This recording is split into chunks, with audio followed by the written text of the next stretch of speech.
All righty. So this is our second iteration of our virtual town halls. My many apologies for those of you who attempted to join us on Monday. We did have that capacity restraint issue, and it has been fixed by the district. And so we're going to test this out once we reach over 100 guests to make sure that the district has provided us with that support. But I would like to thank you for joining us this evening. Our agenda for today. Let me just double check to make sure my helpmate is here. AP Calloway, are you in the building? Good evening, everyone. Yep, I'm here. Agenda, AP Calloway, go ahead and take it away.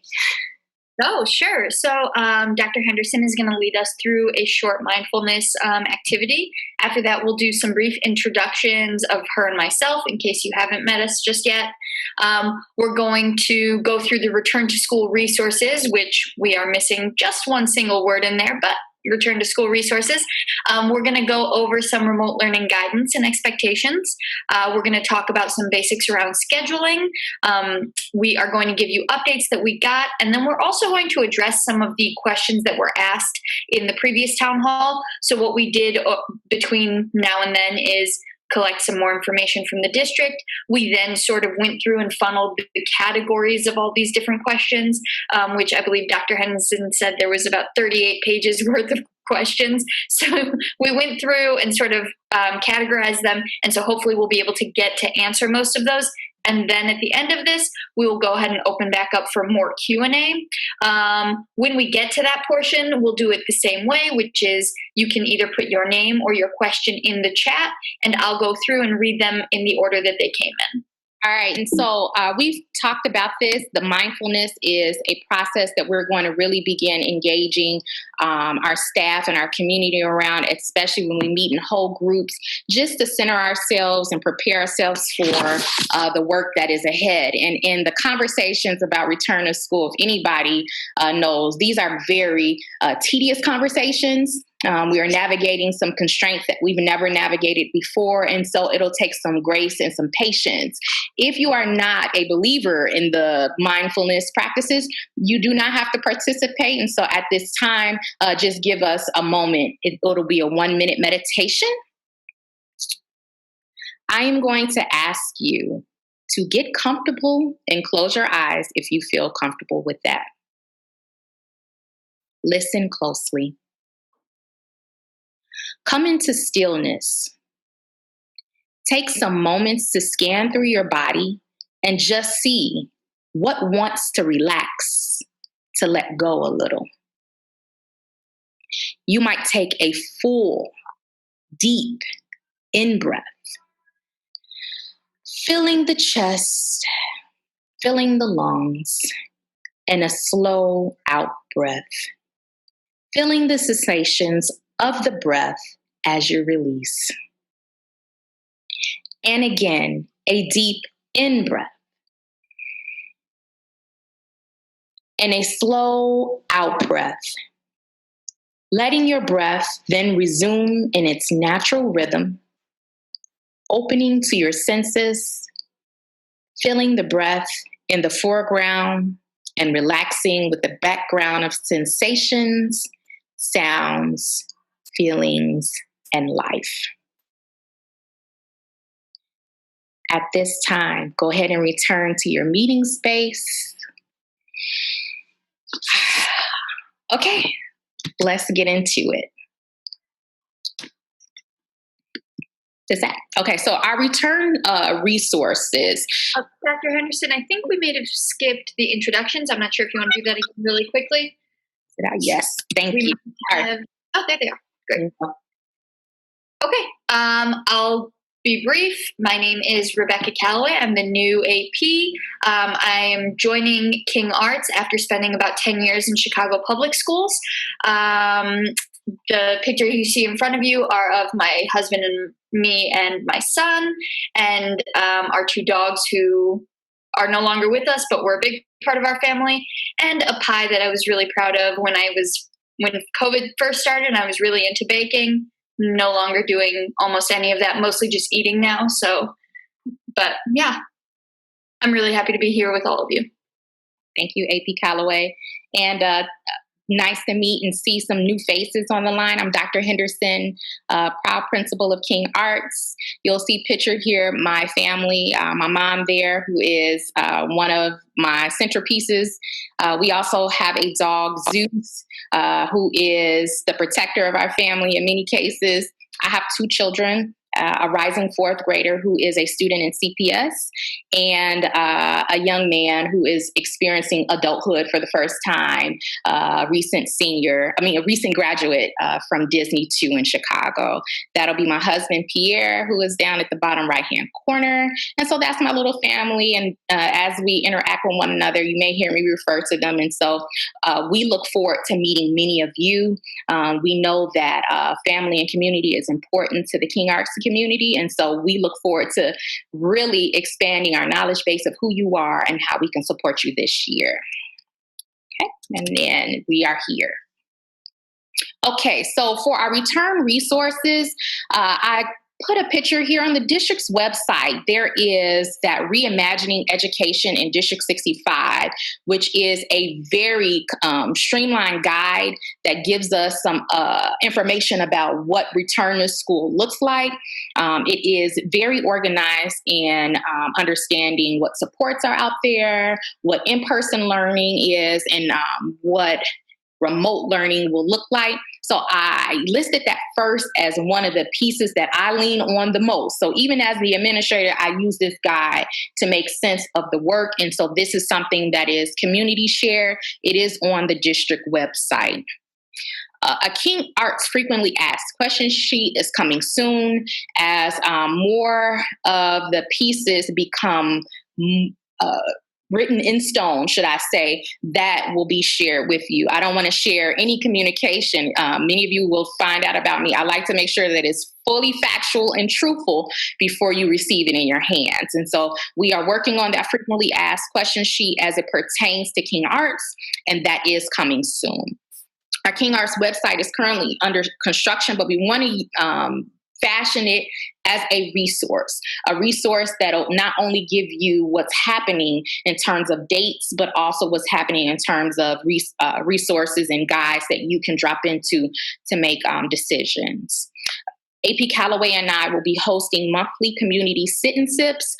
Usually these are called coffee with the principal, but if you don't drink coffee, I want you to still feel like this is something that you would like to participate in. So they're sit and sips that will happen every first Tuesday of the month in the evening. So you will receive some more information. The first one will be in September. And then finally, we're looking to fashion a King Arts remote learning handbook because we are all slated to be remote for the first month of school. I think that this will be something that will be really informational for us to understand logistical pieces of remote learning, but also even some of those curricular understandings that we need to know as a learning community together. So these are some return to school resources that are in the works, but the one that is already done and complete and ready to be shared is the District 65 guide. Remote learning guidelines and expectations. The district and the union are still in conversations regarding clearly communicated guidances and expectations. But there are some things that they have put in that District 65 handbook, i.e. lesson design, including social emotional learning support, opportunities for independent and collaborative learning, and interactive videos. So there will be opportunities for pre-recorded lessons as well as live lessons. There's a daily schedule that instruction will be provided, and are also working on that time constraint. So following ISB guidelines, providing the minimum amount of hours that students must be engaged in work. So those are some things you can definitely count on. But as I mentioned in that first point, the district and the unions around student instruction are still in negotiation and conversations about what we can expect as minimum expectations. Great. And so that being said, we are going to be following the ISB mandated scheduling protocols for minutes of instruction around all the different content and curriculum. So there will be new guidelines and scheduling parameters that will be provided by the district. So those are still in the works. And once the district has finalized those, we will of course, share them as well. We know that we are working with clear guidelines, but so at this time, we're unable to accommodate special requests that are outside of those parameters. So we'll circle back to that, I'm sure, in the frequently asked questions. There is a scheduling committee that is currently working on rostering and aligning student needs with the District 65 scheduling guidelines, and just general school guidelines. There's also a lot of unknown variables still. So today is the deadline for students determining what their learning path will be. And the staff also has until tomorrow, I believe, right, and to determine if they will be remote or in person. So in terms of the coming back situation, that is a piece that we're still very much sifting through all the details about, and we do not have definite answers with yet. All right, so some updates that we shared. School start date remotely is August 27th, 2020. All students will be engaged in remote learning. The new survey deadline for parents and families to respond to their learning paths tonight, August 5th, 2020. And I've received a lot of requests about support around how to make this decision. And seems to be this theme of holding a seat. And so the district addressed this, and I want to make sure that as a family, I do speak to this. So we understand how unpredictable COVID is, and we want all of our families and our students and our staff to be safe. And so I want to err on the desire to hold seats for your scholars, with the hope that they do return, and with the hope that there is some huge change.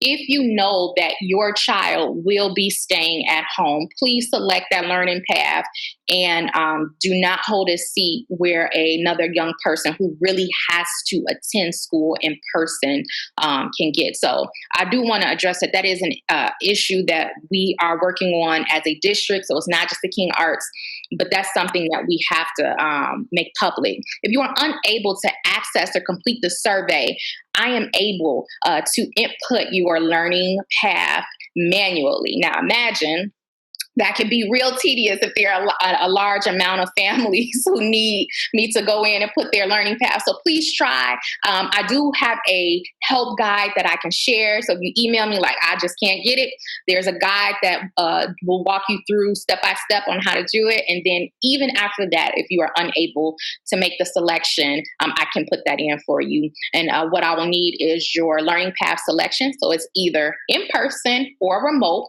and then your child's full name, and I can support that. There are some new school visit protocols. So I know that I've received some requests to pick up items that may have been left in the spring. Because of COVID, we are limited to allowing visitors inside of the school. So I can support by trying to locate those items in the classrooms. Our engineers and our custodians have been deeply entrenched in the work of deep cleaning and reshifting and reshaping classrooms to meet the new CDC guidelines for social distancing. So things have been moved around. But if you provide as much information about the items that you are looking for, I will make it my best attempt to engage a team and myself in finding those items and set up time for you to pick it up. Our staff and our community partners have very clear guidelines. There's a process in which you have to self-certify to make sure that you've gone through the CDC questions. There's a temperature check. So there is a real clear visit protocol. And should you need to come to the building, just send me an email and we can make some arrangements. The Right at School after school program for in-person is delayed until January 2021.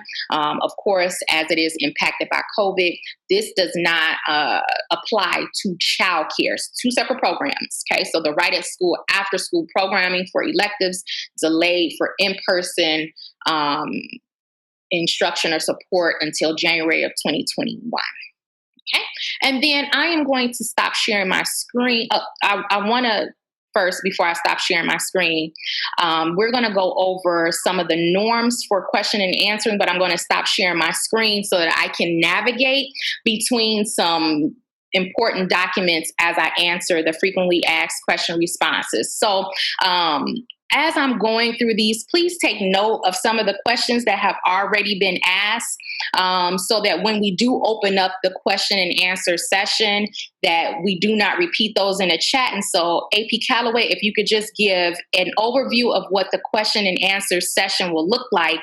I'll do the frequently asked questions, and then we'll move into questions and answers. Absolutely. So if your question has not been answered thus far during our presentation, or if Dr. Henderson doesn't touch on it during the frequently asked portion, go ahead and type your name or your question in the chat.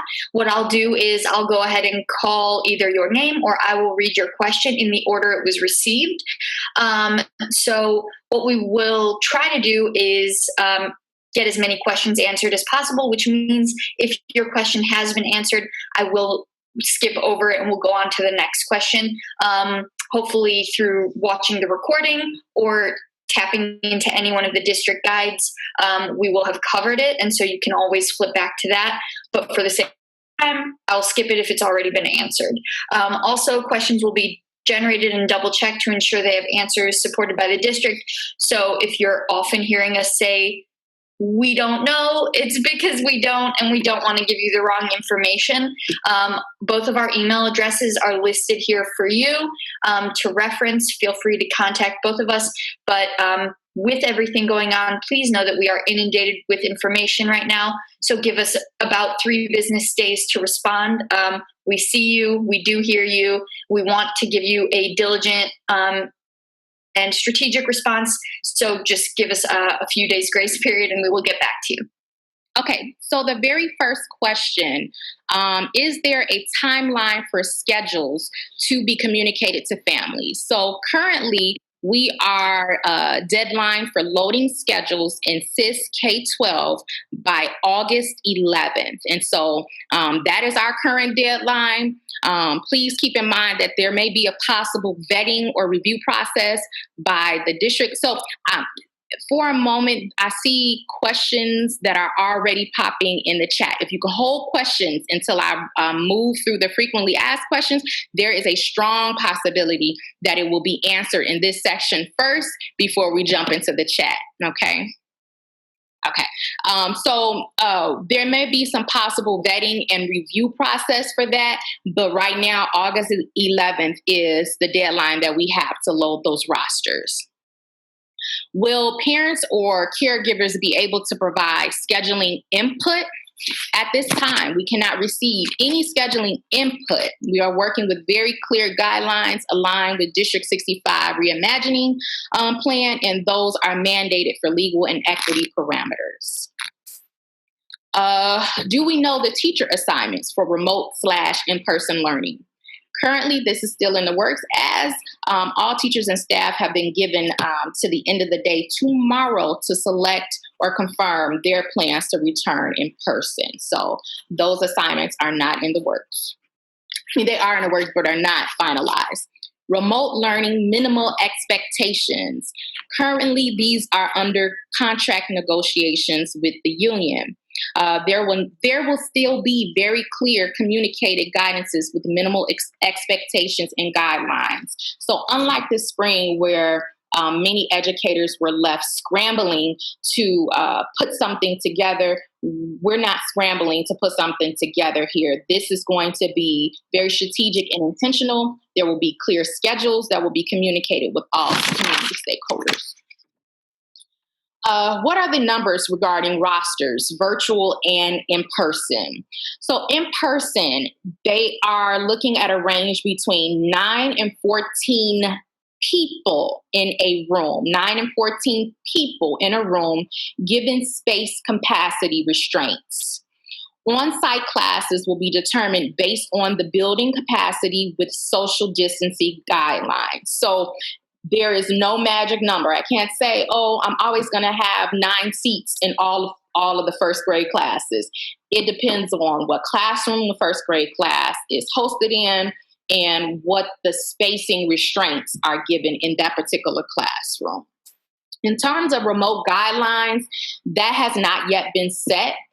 we would like to ensure that the numbers are very similar across teachers. So, for instance, at King Arts, we have 3 sections of kindergartners. It would not be fair if one kindergarten teacher had 40 students and only one had 20. And so we want to make sure that the numbers are consistent across all of our educators. Will we be able to receive lesson plans from teachers? Moving forward, the district is setting an expectation that educators provide clear and consistent schedules for remote learning, including check-ins and check-outs. The district has also worked to strengthen curricular resources and expanded tools for monitoring and measuring student learning.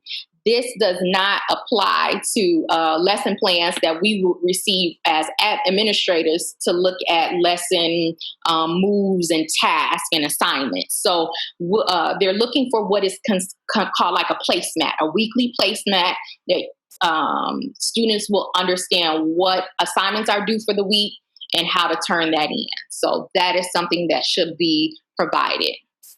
Will the in-person start possibly be changed?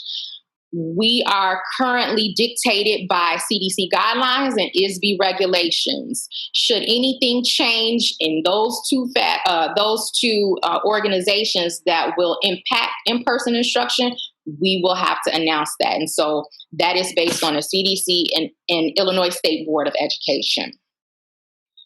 What extra supports will be provided for teachers, because they are handling quite a lot. And yes, they are. And we are so grateful for our educators. A large number of tutorials and workshops are available from the spring, and the district is providing more learning opportunities in August. There will be a focus on high quality practices for remote learning with less of an emphasis on the actual learning tool. So we're looking to ensure that your young people are receiving quality, rigorous instruction. What are the trimester breaks?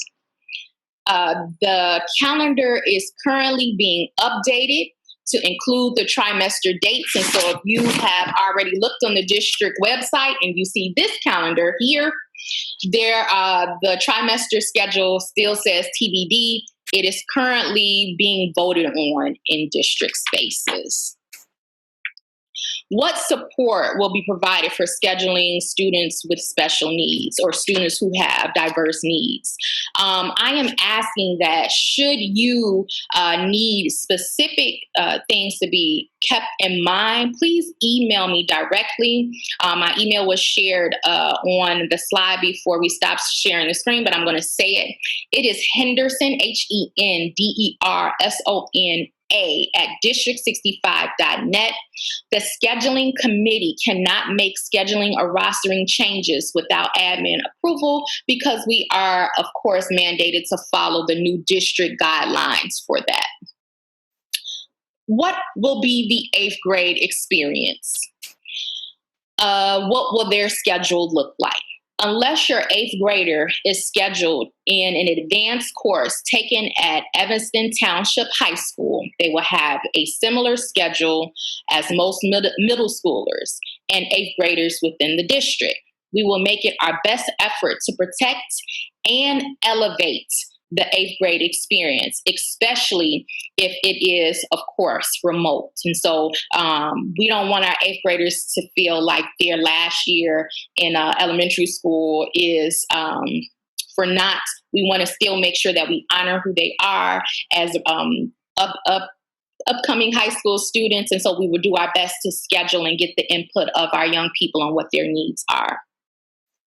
What is a communicated schedule for students with diverse learning needs? And so caseloads are being decided and finalized. Teachers are going to be working with families for revising or providing supports for IEPs. All students with IEPs and or 504s will receive what is called an independent remote learning plan, where student needs and supports as it relates to remote will be documented there, and a schedule will be coordinated with the general ed teacher. What learning platforms will be used for students? So for K through 2, we are doing Seesaw, and we will offer some workshops for families to ensure that their Seesaw chops are strong and they're ready to engage their young people with that. And then for 3 through 8, we will be in Google Classroom. There are current conversations about the possible use of Zoom, but for right now, we are slated for Seesaw for primary K through 2, 3 through 8, Google Classroom. What is the magnet school schedule? This is something that we are working closely with our scheduling committee, especially as we make sense of our rosters. We will still be engaged in the fine arts experience. There are also conversations about our start time. As soon as that is finalized, we will ensure that we provide that magnet school schedule. So you'll see it via email. You may receive a phone call via Blackboard, but we'll make sure that that is clearly communicated. Will before and after school care still be provided by right at school? The district's response to this is yes. Will teachers be allowed to teach in teams? And so this question came up in our last town hall. And even with the desire to ensure that the rosters are pretty equal across the board, teachers are allowed to work collaboratively, to team teach if they need to be in the remote space together and organize their classrooms where they can do small group work, but there are no requirements or mandates for them to team teach at the time. Will workbooks and print materials be provided?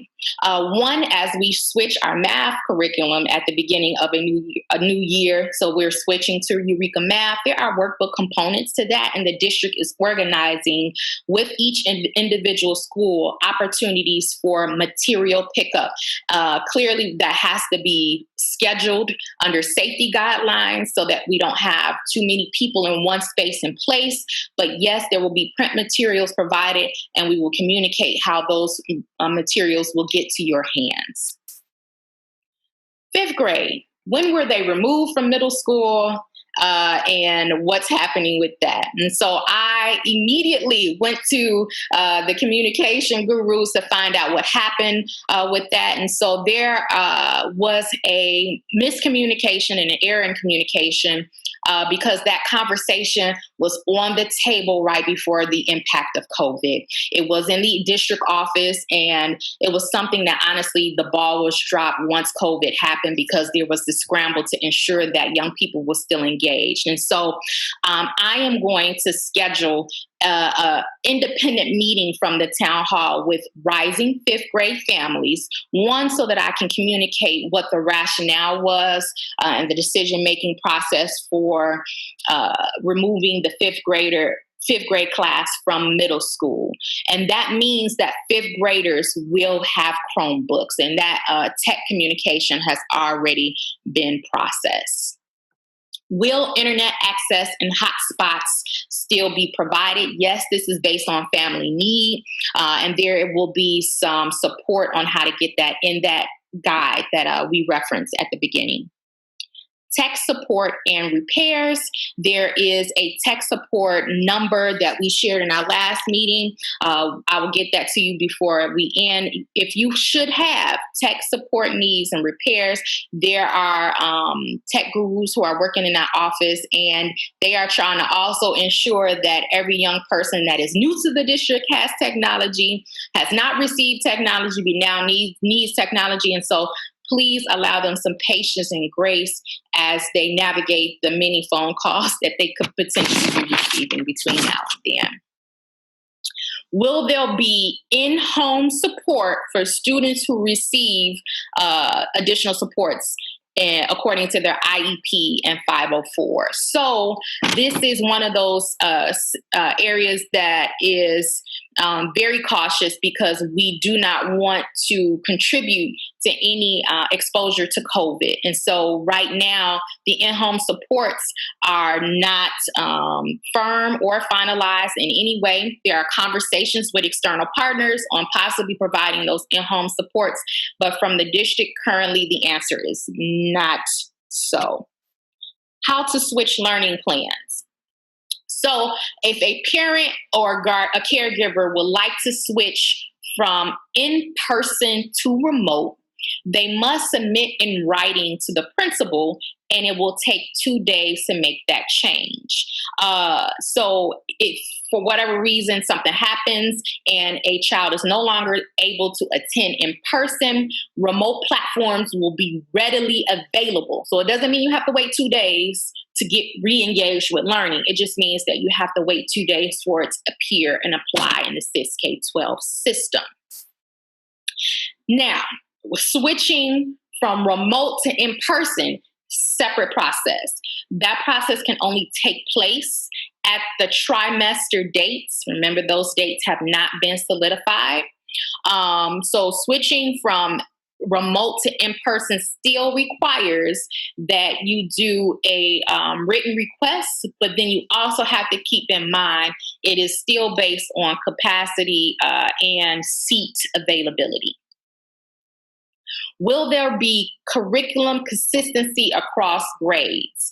And the answer is yes. As grade bands and grade levels collaborate and plan together, it is the administrator's goals to ensure that there is similar and same curriculum and access happening in all of our courses, whether remote, whether in person. Let's see, community and relationship building via remote learning. How will this happen? We actually had a little PD on that yesterday. We are constantly building that toolbox and resources. It has to happen because we are in this context, in this place. And so teachers are going to be equipped with opportunities and resources for how they can engage our young people and our community in relationship building. How will curriculum be adjusted to account for remote learning gaps from the spring? And so this piece is something that we have to be clear about. We're not dumbing down the curriculum because our young people have missed the opportunity. We want to personalize the curriculum. And the way that we do this is by providing those assessments, those diagnostics at the beginning of remote learning and understanding where our students currently are, and then providing and engaging them with grade level curriculum with scaffolds to support them. And so this is not an opportunity to say, well, okay, they missed all the spring, real in-person instruction, so let me just rewind the tape way back when. This is a real call to understand what students' individual needs are and applying and developing instruction to meet students where they are. Will remote and in-person students be engaged collaboratively? Yes, in many cases. So as we plan for return to school, there may be instances where an in-person teacher will also have remote or virtual students who are able to see a live stream of in-person instruction. So that piece may happen. What is the school's plan when someone tests positive for COVID-19? That plan is under construction because we need to align it with a district response or emergency plan so that it doesn't look different at each school. So there, of course, has to be clear district guidelines for how we respond to that. Just keep in mind that it will be treated like any other emergency that may have happened in the class. There are privacy guidelines, so we can't say, yes, did you hear that this student and that staff, there are privacy pieces there. And so as that plan is developed, it will, of course, be shared before anybody returns for in-person instruction. State assessments like MAP. The district is currently working or understanding how to provide access to those state assessments. We are going to still use data to make sense of where student supports are. And so more information about state assessments like MAP will be shared. What will in-person instruction look like? Well, There are some opportunities for this to, of course, look different as we create space for our young people to socially distance. So they will not be collaborating with one another at the same table spaces. They will not be sharing materials, which is usually the custom of in person instruction. It will look different.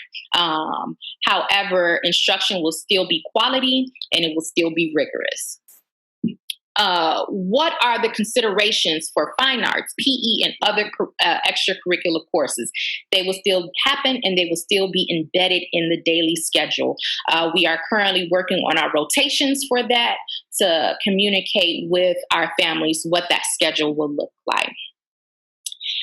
Beginning of the year family and student engagement. We know that there is a need for this, especially as we make sense of what the remote learning guidelines will be once they are finalized with unions. We also want to provide some parent workshops for navigating the technology and some of the new curricular resources that will be shared. And so we are working on those evenings. I think they're happening in the evenings. We worked on kind of like looking at the schedule and coordinating it with when teacher in service are. So please be on the lookout.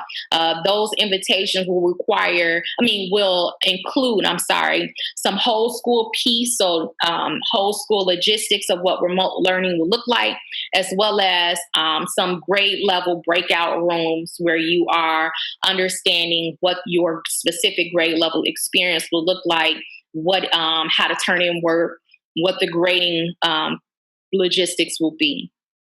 Will you have office hours? We do. We will do office hours, admin office hours. Rebecca, you're going to have to remind me because we just did it and now my brain is being strange. Nope, you're muted. Give me a second and I will unmute you. Great. I believe our office hours are currently Wednesdays from 2 to 4 p.m. Right now, because our schedule is sort of all over the place, that is a consistent window that we can allot for office hours during the school year. And as things sort of regulate, we will definitely be able to add more time. But as of right now, we're opening some office hours on our calendar for 2 hours on Wednesdays from 2 p.m. to 4 p.m. And then we'll also be doing our monthly sit and sips with the administration on the first Tuesday of every month. Thank you. And then you just reminded me about making sure you understand how to get those office hour spaces because there are appointment slots. So I will be adjusting my signature line so the link appears and it'll always be there. And so that way when you send me an email, I'll reply back and you'll see the link there. You click on it and you can sign up for any available office hour space. And those can be held virtually through Google Meet, Zoom, or if you prefer a phone call, we'll do that as well. Okay. Survey access. What if I just cannot find that survey? As mentioned before, please send me an email. There's a nice guide with excellent screenshots that tells you step by step how to get there. And in the event you just still can't get it, don't worry. I got you. Just send me your student's first and last name and your learning plan, and I will adjust that. And keep in mind, today is deadline, so as many of those responses that we can get, please. Will band and orchestra take place remotely? Yes, and those plans are still in the makes. And so as I meet with those instructors and understand how to weave them into the schedule, you'll receive that information.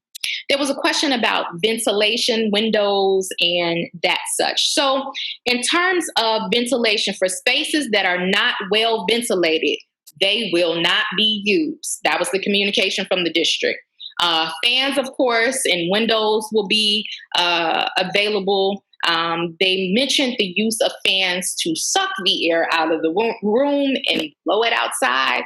I don't know scientifically how successful that is, but I was told that any space that is not well ventilated will not be used. Will King Arts students be prioritized for the in-person seats at King Arts? Yes, they will receive first priority, even for students who may not receive a seat at their home school. So their school, if they're in that priority group that is supposed to be scheduled first, even if they don't receive a seat there, our students will be prioritized first all the way through. And so that is the end of those questions. Questions that I'm still waiting for responses for. The school fee question, that is forthcoming. So please hold on to that. And then the second question around seesaw privacy, I'm still waiting on a little bit more guidance on that. So those two questions we're waiting for.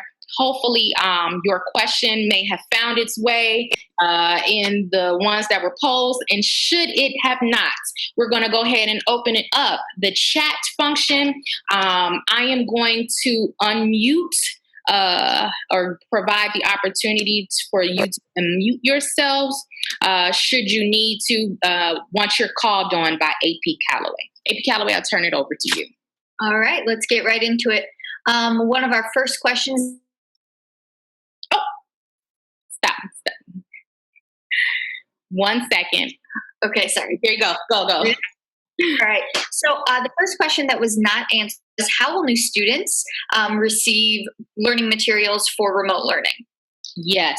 So the district is coordinating those packaging of materials, and either it will be sponsored by the district when you can come pick up your materials, or they will tell schools, here are your materials bagged and packaged. Please communicate with families on this date and set it up like this. Remember, we have to avoid the large crowd piece. They want to also provide, package them where it's least contact, so the least amount of people putting their hands on the materials. So it's a process that they're working on at the district level first, and then will share with us how to communicate with you all, how to pick those up. Great. The next question is, someone would like to know, of the people who have responded thus far, what's the percentage who have said they want to return to school? I do not have that number offhand. Okay. The next is, how many hours of live instruction or classes can we expect for middle school per week? It sounds like they want remote learning. Like, what is the hourly that they can expect? I think it was like over 5 hours, which is very similar to what the elementary, it was like maybe a little bit more than elementary. So as of right now, and again, this can be modified and is still in the works, I believe the intermediate and middle school are looking at 5 3/4 of an hour of instruction per day. Whereas I believe the primary, sort of that K2 range, they're really trying to figure out if that much screen time is going to be viable. And so they're working to adjust those expectations based on guidelines. So we're looking at around 5.5 hours, 5 3/4 hours. Could you provide us with feedback about the mention of demand for change in the current history curriculum? Is there a demand for change in the current history curriculum? Will the person that posed that question, can you provide a little bit more information? I think everyone now should have the function to unmute yourself. This was from, but no last name. Going once. Hi, can you hear me? Yeah.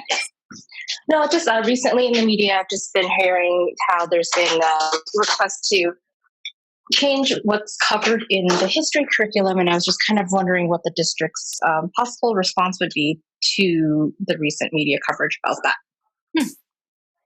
So, Julie, let me take that question back. I do know that we were shifting some leadership around the district, and we were looking for someone in the social studies curricular leadership position at the district level. So, Julie, let me take that question back and see if I can get a more definitive answer. Hello. Hi. Hello. Hi. Is anyone hear me? Yes, we can. Yes, we can. Okay, my name is Marie Toussaint. I'm Dasha Mother Toussaint. Yes. And I have a question. I've been cannot hear anything. I'm trying, and finally I can hear you now. I mean, I'm asking about the kid. When the kid go to school, you know all their clothes they are with friends. So how you guys going like giving them? How you guys going to take care of them about together? They play together, they talk together. So how you guys going to do that for them who they don't have get sick? Yes, thank you for that question. And that has always been a concern. And I share that concern as a parent. It's that socialization aspect of school that many of our young people are missing from not being together in person. And so, what we are suggesting and asking our educators is to give more attention to the SEL experience. So that's that community building, that check in, checked out, where they'll learn a lot more about one another. But also, I shared this with some parents that there was a role called a room parent, where parents volunteered to stand in the gap and host virtual play dates for their young people. So my daughter Nina on Saturday mornings at 10 will join a Zoom with the third grade girls in her classroom, and it changed every week. Sometimes it was talent show, sometimes they show and tell. So that piece is something that would be voluntary if there were play dates that needed to take place outside of that. And so as we meet together more as a community group, we can make sense of how we want to do that. But our educators, however, will be asked to prioritize social emotional learning in the classroom. And I have more question. And the problem about the kid, I know my daughter how she love friend, and you know how the kid how. I mean, they stick together, and every time like last year on 2020 in the beginning, like for the cold, my daughter always sick. Every time she went to school, she's sick because a lot of kids sick. They don't send them school. They don't send them home, and everyone have fever. A lot of time, my daughter be absent, bring her the doctor. That's why I'm very, very worried.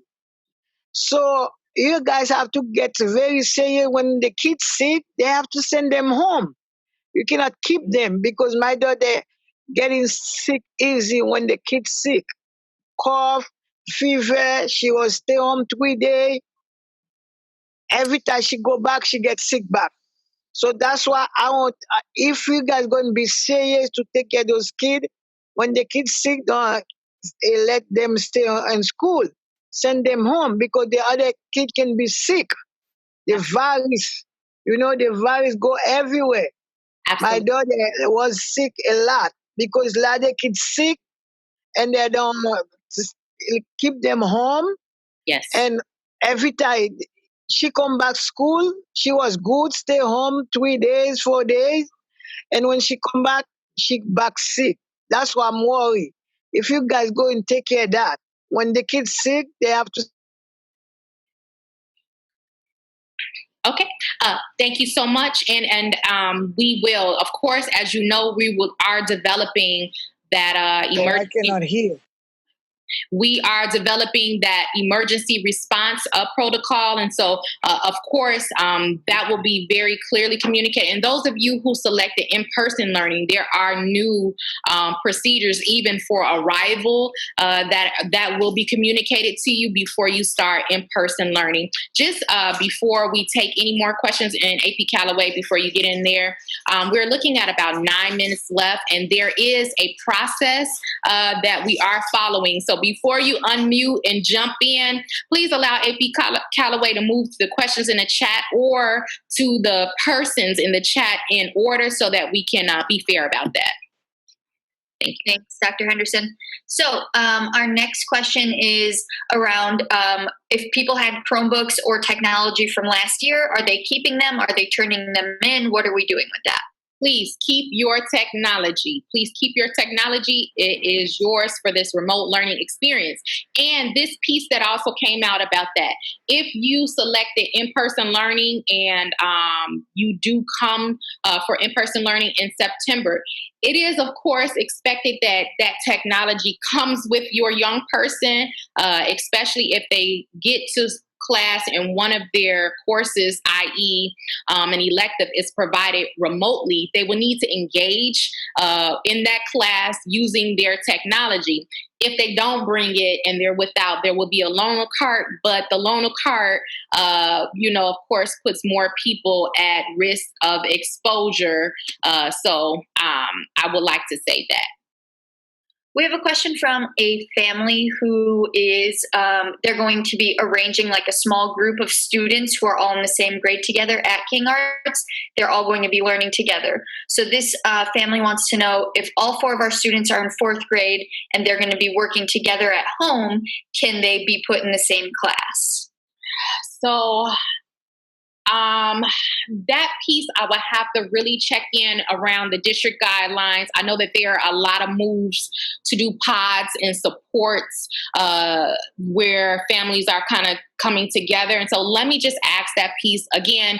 We are under those strict guidelines for the in-person, of course, piece, but for virtual, and I understand that makes sense if all of our young people are sitting at a table together because they're in that pod, but they all have different classes. It becomes difficult to navigate. So let me check in on that.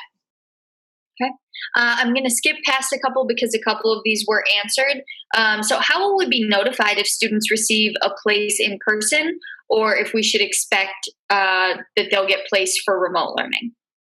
So those rosters have to be updated in SIS K-12 by August 11th. So that's one piece that I'm thinking that one place it will be, but I don't know if there will be a separate /district or school notification, like a letter, your child will be in this placement for school year 21, and then further directions. So please let us make sure that we have that clear communication on who is responsible for sending that, and then that way you'll be updated.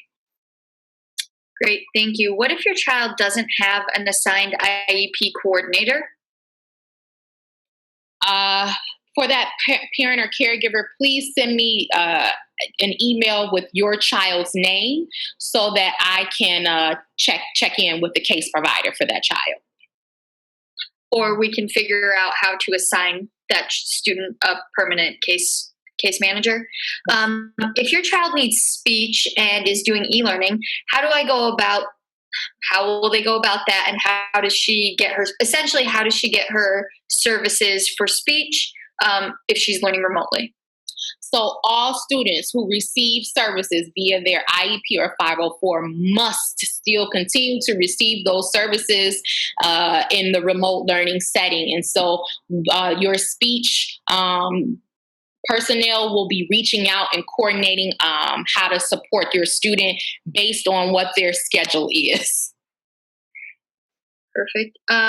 We have a question about whether or not there will be temperature checks at entry every day, which there will be if we come back to school. If the number of students who signed up for in-person learning and are the priority ones is greater than the number allotted for that school, how will students be chosen to attend? So there's this plan that we will offer different schedules, like there'll be Schedule A, Schedule B.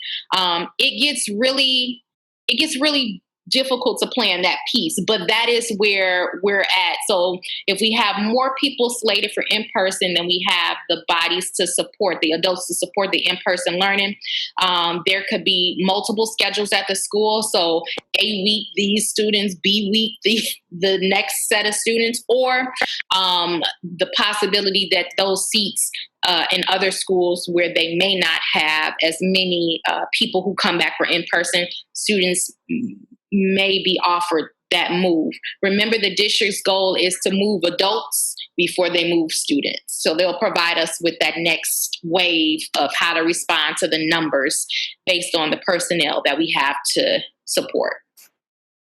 Okay, we have a couple of questions about technology. Maybe this would be a great time to circle back to that technology number. If you have any questions, any technology that needs to be repaired, traded in, broken, something along those lines, not completely new technology, because that will be handed out at a different date. But if you just need something fixed with what you currently have, Dr. Henderson is going to give you the number for tech support that you need to reach out to.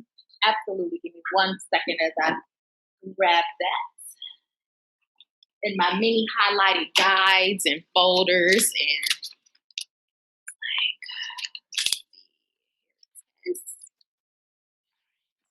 While you're doing that, Dr. Henderson, can you remind us, is district childcare available? yes, through Right at School. Okay, technology issue or assistance. There are 2 phone numbers. The first one is English, 847-859-8101. For English, 847-859-8101. For Spanish, 847-859-8102. 847-859-8102. Thank you, Ms. Young, for putting that in the chat. Ms. Young went ahead and uploaded those numbers into our group chat in case you didn't catch them the first or second time around. And a few more questions just funneled in. So we have a follow-up to that district childcare question, which is there regular district childcare, not right at school? Just regular district childcare. Okay, let's see that. This question is here. I knew I highlighted it and I wanted to make sure because this question has come up. Oh, it just says through Right at School. It doesn't say district. It says will we still allow childcare? Sorry, Marie. We have to mute for this time. I apologize. Give me a moment. There, it just says through Right at School. I do apologize. So let's find out. That's a question that we still need an answer for. Will students who are doing e-learning need the same school supplies as the ones who are attending school? AP Calloway and I met about this today. We want to ensure that we are not sending our parents and caregivers to get things that they won't need at home. And so we are trying to do what is a general supply list for remote learning. And we want it to be grade specific. So, kindergartners may need more tactile pieces and big fat crayons, whereas by the time they're in 8th grade, we're not buying crayons. I don't want to send anyone to purchase crayons in the middle school if they don't need it. So we're going to work with our grade level teams and our teachers to make sense of that piece. And I think we are at time, Dr. Henderson. But the final question is, will the library still be included and will students still be able to check books out? So how about those doing e-learning? So the first part is library still will be included as a course or an elective. Checking books out currently, I read where the library is closed. For that part, students will not be sharing books and materials. They're trying to find ways to engage that in the virtual space, i.e. like Kindle Reads, or I don't know what those apps are just yet, but they're trying to find certificates for that. So did I answer that question? That was all of the components for it. Is the library open? And yeah. Mm-hmm. Okay, so it is 7:01 and we are at time. We do have the opportunity to download the chat, review the questions that were not addressed publicly, and then again, keep in mind we're working on a King Arts frequently asked questions, so it can be a written document that you could constantly refer to for King Arts specific questions, but keep in mind, majority of the answers that were provided today, I promise you, I stole them directly from district guidelines and guidances, and you will have access to that through the district website. And so I would like to thank you for your participation this evening. You have been absolutely amazing, and I just can't wait to meet you all in person when that time comes. Should you need any additional support, you have the contact information via email. The deadline is today, so please make those selections if you haven't already. Send me an email if you are unable to, and please take care and be well. Have a good night.